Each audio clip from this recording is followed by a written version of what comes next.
Hi and welcome to another gaming video, and in today's video I'm just going to quickly compare a Nintendo Game Boy Pocket with an original Nintendo Game Boy. So this is my son's Game Boy Pocket. You've probably seen it in previous videos of mine. Absolutely lovely console, and this is my original DMG Game Boy, which I recently picked up. Both fully working. This one is a little discoloured, as you can see. I had to buy a new back for it, so that's the colour it should be, that's the colour it is, but it works fully and is a great console. So let's compare the two, see what the differences are between them, and see what the similarities are. So let's start off with the similarities, because they are both essentially the same console. This is released in 1989 and this is the 1996 revision. It's a Pocket, so it's a lot smaller. So let's first of all look at the similarities between the two. So they are both 8-bit devices and they both have sharp 4.19 megahertz processors. They've got 8 kilobytes of RAM. They both have a mono speaker in the system itself, but they do have stereo sound via the headphone sockets. They both got mono screens, which have a 160 by 144 resolution. Both mono displays, albeit slightly different, but I'll get to that in a minute.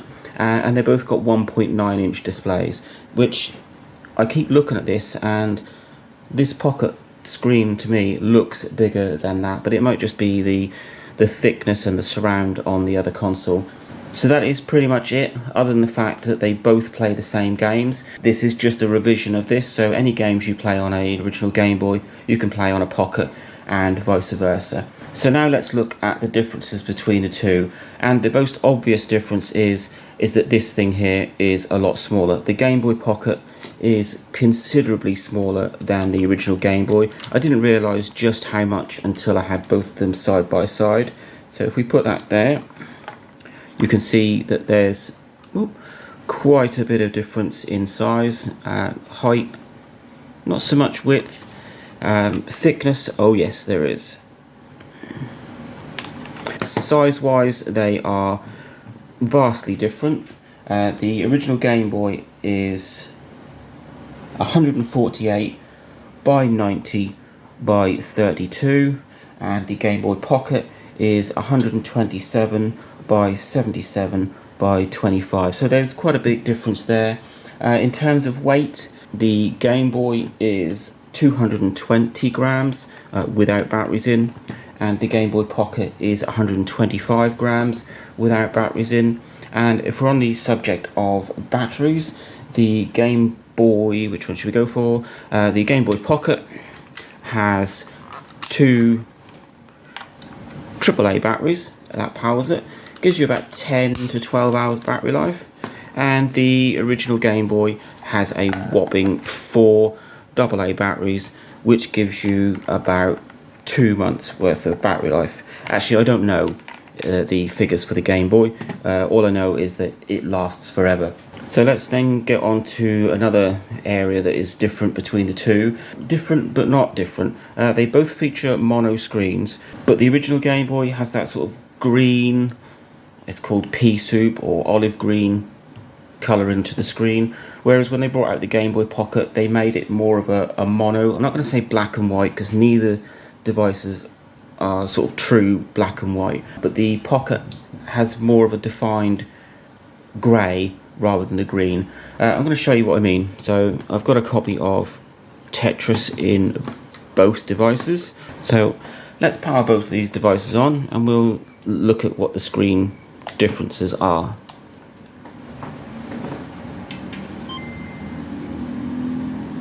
So you can see instantly that the original Game Boy has that sort of green coloured screen to it, which is really not great. It does take a bit of adjusting on the contrast wheel to be able to see it, but if you look at the Game Boy Pocket, it's just, well, mono in the true sense of that it's black or grey without this green tinge to it. It's really hard to describe because I want to keep calling them black and white displays, but they're not. They are mono in the fact that they have one colour that you see, or one shade. No, not even a shade. It is one colour that you see against a different coloured background, and unfortunately the background on the original Game Boy is a greeny colour, whereas the Game Boy Pocket is more light grey. It's not easy to explain, so I'm going to show you close up both of the screens and you'll get what I mean. So you can just see straight away that the Game Boy Pocket screen is so much crisper, so much easier to see. There's no, well, there is, but there's very little motion blur on that screen when you see those blocks coming down. If we then look at the original Game Boy screen, the colours are a little I'm going to call it colours. The colours are a little bit more washed out, and it doesn't matter how much you adjust the contrast. It's not as clear and as crisp, and there is far more motion blurring going on when those blocks fall down on this screen. So that is one main advantage. I mean, sitting them side by side in front of this camera, you can see which one is easier and clearer to see. So other than that, they are pretty much identical consoles. This one is smaller and lighter and newer. The button layouts are pretty much the same. They've straightened the start and select buttons on the Pocket, whereas they were slanted on the original Game Boy.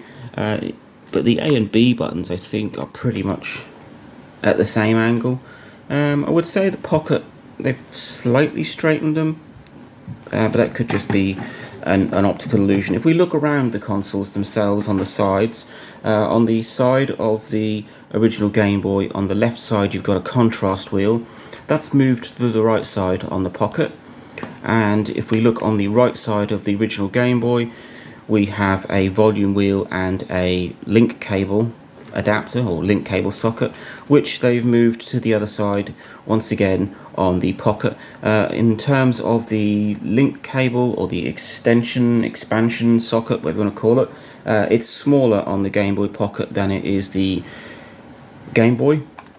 You can link the two consoles together, but you need a special cable.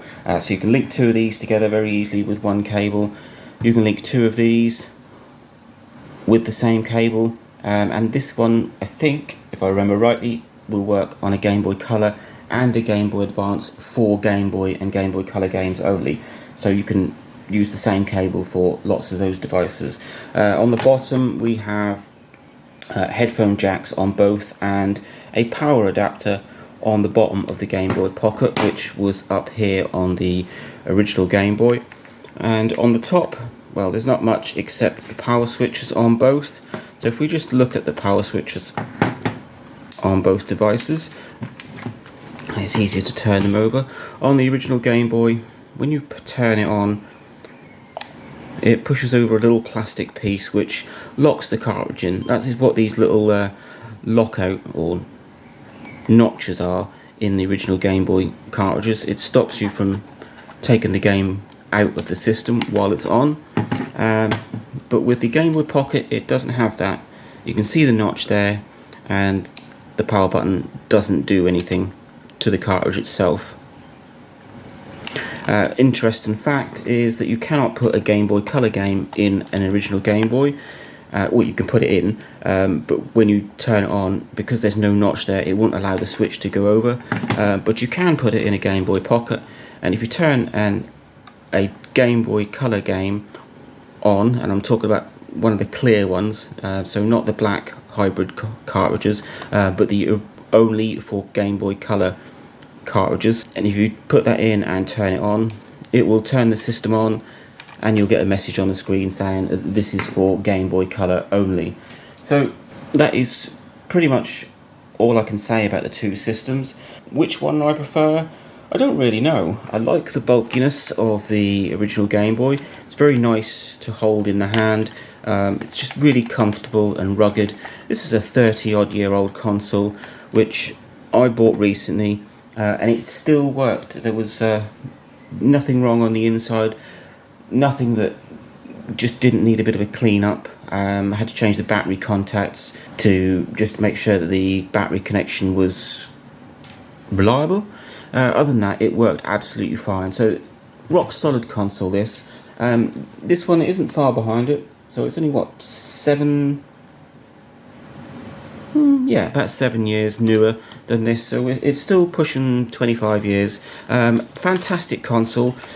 I find it possibly a little cramped for my hands, but it might just be because I'm used to bigger consoles. But it is a lovely pocketable console. Cannot fault it at all, and the screen on it, as I've said, is fantastic. I mean, look at that. That is what the original Game Boy screen should have looked like.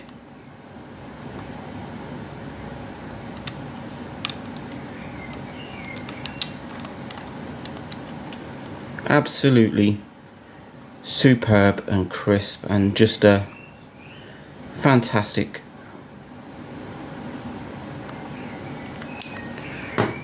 Whereas we ended up with